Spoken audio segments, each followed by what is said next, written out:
अप्रैल में हमने हड़ताल भी की थी, एक दिन की, सबको पता है। कमिश्नर साहब, एडिशनल कमिश्नर साहब, डीसी साहब, सबसे मेरी दरख्वास्त है कि 2021 की प्राइस लिस्ट जारी की जाए। वज़ीर आला सिंध से भी मैं दरख्वास्त करूँगा कि 2021 की प्राइस लिस्ट जारी की जाए।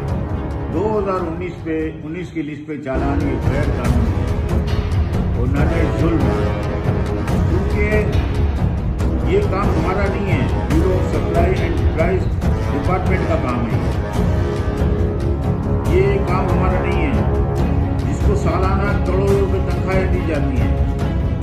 आप उनसे काम कराएं और 2021 की लिस्ट जारी करें, नहीं तो कराची होलसेल एसोसिएशन के मेंबरान, तमाम मेंबरान जो 400-500 करोड़ रुपए सालाना टैक्स अदा करते हैं एक्सपोर्ट, इम्पोर्ट और होलसेल की मद में, वो सख्त इक़दाम पर मजबूर हो जाएंगे, जैसा कि पहले हमने हड़ताल की थी। हमें इतना मजबूर ना किया जाए। बराए मेहरबानी प्राइस लिस्ट फौरी राइज की जाए, नहीं तो हम अपना लाए अमल सख्त अख्तियार करेंगे।